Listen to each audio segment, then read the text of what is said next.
بسم اللہ الرحمن الرحیم۔ ایک سوال ہے کہ اکثر لوگ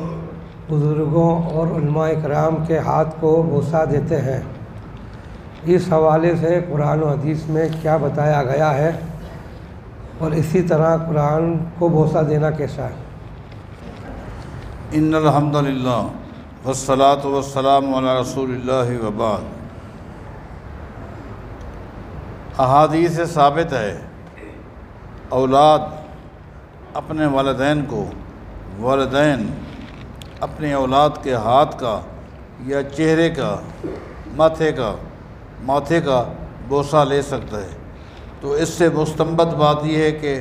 اکابرین میں سے کسی کا، اساتذہ کرام میں سے کسی کا قرآن کریم کا بوسہ لیا جا سکتا ہے، لیکن محض بوسہ لینا، قرآن کریم کو نہ پڑھنا، نہ سمجھنا، نہ اس پہ عمل کرنا، یہ محبت ناکافی ہے۔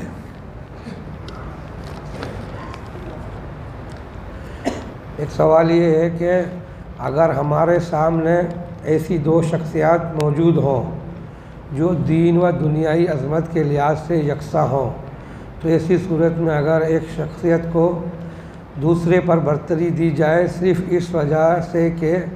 اس شخصیت کا تعلق اعلیٰ نسب یا اہل بیت سے ہو، تو یہ عمل کیسا ہے؟ دیکھیں، ایک صحابی ہیں، ان کا ایک مقام ہے، ان کی ایک عظمت ہے، اور ایک شخص صحابی بھی ہے، اہل بیت سے بھی ہے، تو اس کا مقام بڑھ گیا ہے، اس کی شان بڑھ گئی ہے۔ صحابی ہونا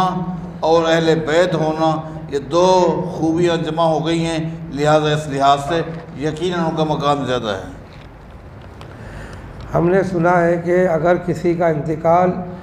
جمعے کی رات یا جمعے کے دن یا 10 محرم یا لیلۃ القدر میں ہو جائے تو اس سے قبر کے سوالات نہیں ہوتے۔ لیلۃ القدر میں کسی کا انتقال ہو جائے یا 10 محرم کو کسی کا انتقال ہو جائے، یہ تو بات میرے علم میں بالکل ہی نہیں ہے۔ ہاں، البتہ جمعہ کی رات اور جمعہ کے دن اگر کسی کا انتقال ہو جائے تو اس سے قبر کا جو فتنہ ہے اس سے محفوظ کر لیا جاتا ہے، یہ روایت ملتی ہے، لیکن بالاتفاق محدثین یہ روایت صحیح ہے، لہٰذا یہ عقیدہ غلط ہے۔ بات اصل میں یہ ہے، مرنے والا کا یہ دیکھنا چاہیے خاتمہ کیسا ہوا ہے۔ اس کا خاتمہ صحیح عقیدے پر ہوا ہے تو چاہے وہ کبھی بھی فوت ہو جائے، انشاءاللہ اس کا معاملہ آسان ہے، اور اگر خاتمہ ایمان پر نہیں ہے، ان راتوں کے اندر بے دین، مشرکین، کافروں کا بھی انتقال ہوتا ہے، تو یہ عقیدہ رکھنا کہ اس رات میں یا اس دن میں کسی کا انتقال ہو جائے تو قبر کے فتنے سے محفوظ ہے، یہ عقیدہ غلط ہے۔ پہلے ہم نے یہی سنا تھا کہ اگر نماز کے دوران وضو ٹوٹ جائے اور وہ شخص نماز والی حالت میں جا کر وضو کر کے واپس آ کر وہیں سے نماز شروع کرے، جہاں سے چھوڑا تھا، اب یہاں آ کر معلوم ہوا کہ نئے سرے سے نماز پڑھنی پڑے گی۔ جی ہاں، بعض احباب کا یہ موقف ہے کہ اگر کوئی بندہ نماز پڑھ رہا ہے اور نماز کے اندر اس کا وضو ٹوٹ جائے تو اس کو خاموشی کے ساتھ جانا چاہیے، راستے میں کوئی مل جائے، نہ سلام کا جواب، بالکل نماز والی کنڈیشن رکھنی چاہیے، اور وہ وضو کرے تو اسی کنڈیشن میں آئے تو جہاں سے اس کی نماز ختم ہوئی تھی وہاں سے نماز شروع کرے۔ اور اس کی دلیل میں ابن ماجہ کی ایک حدیث پیش کی جاتی ہے جس میں ہے کہ جس شخص کو نقصیر آ جائے یا قے آ جائے اور وہ شخص نماز چھوڑ کے چلا جائے اور وضو کرے، لیکن شرط وہی ہے کسی سے گفتگو نہ کرے، تو وہیں سے نماز وہ شروع کرے گا جہاں سے اس نے نماز ختم کی تھی۔ لیکن یہ حدیث ضعیف ہے، جبکہ صحیح حدیث جو ہے ابو داؤد کے اندر موجود ہے، اس میں نبی علیہ السلام فرماتے ہیں نماز کی حالت میں جس کا وضو ٹوٹ جائے وَلْيَتَوَضَّأْ فَلْيَتَوَضَّأْ، اس کو چاہیے وضو کرے، وَلْيُعِدِ الصَّلَاةَ، اس کو چاہیے کہ اپنی نماز کا بھی اعادہ کرے، یعنی نئے سرے سے وہ نماز پڑھے۔ یہ روایت صحیح ہے، اسی پر یہ عمل ہوگا انشاءاللہ۔ میں نے اکثر لوگوں کو دیکھا ہے کہ وہ وضو کے بعد آسمان کی طرف دیکھتے ہیں، اور بعض لوگ تو شہادت والی انگلی بھی اٹھاتے ہیں اور دعا کرتے ہیں، یہ عمل کیسا ہے؟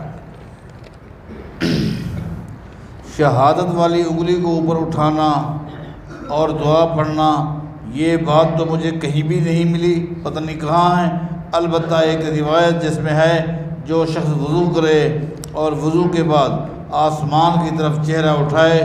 اور وضو کے بعد والی دعا پڑھے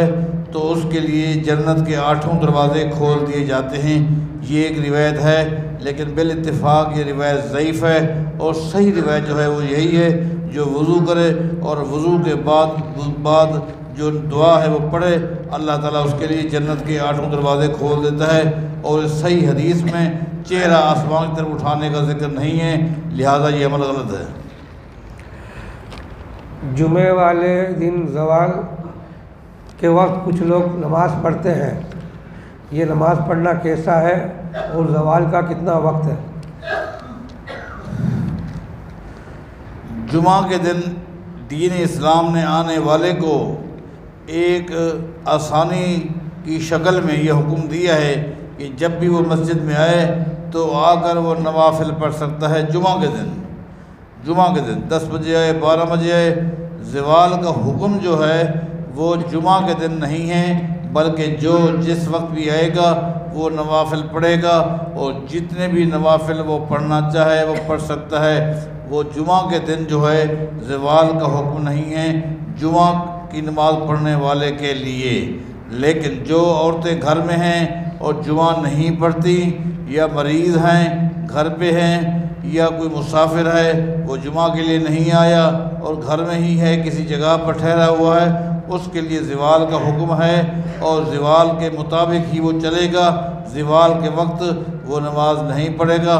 اور زوال کا جو وقت ہے وہ آج تو آسانی ہے، ٹائمنگ جیسے کہ ہماری گھڑی میں آ جاتا ہے کہ چند منٹ ہوتے ہیں، 4 5 6 منٹ ہی ہوتے ہیں، وہ وقفہ ہے، اس وقفے میں آدمی کو نماز نہیں پڑھنی چاہیے، رک جانا چاہیے۔ جمعہ کے علاوہ کا یہ حکم ہے۔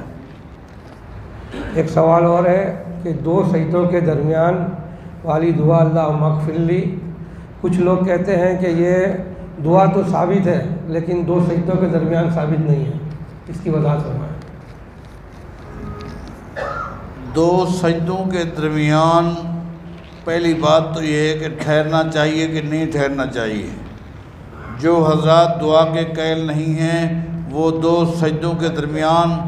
جو وقفہ ہے اس کے قائل ہی نہیں ہیں، جبکہ حدیث میں آتا ہے نبی علیہ الصلوۃ والسلام کہ 2 سجدے اور دونوں سجدوں کے درمیان بیٹھنا دونوں برابر تھا۔ یہ حدیث سے ثابت ہے، جتنا لمبا آپ کا سجدہ ہوتا اتنا ہی دیر 2 سجدوں کے درمیان آپ کا بیٹھنا ہوتا، یہ حدیث سے ثابت ہے۔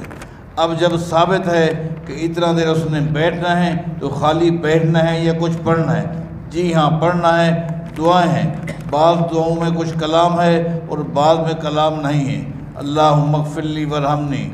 بعض دعا یہ بھی ہے رب اغفرنی، یہ بھی دعا ہے۔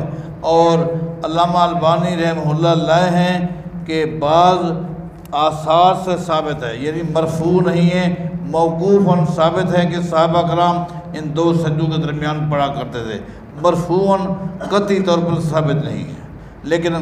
موقوفاً ثابت ہے، صحابہ کا عمل ہے اور اس کی مخالفت کہیں بھی نہیں ملتی۔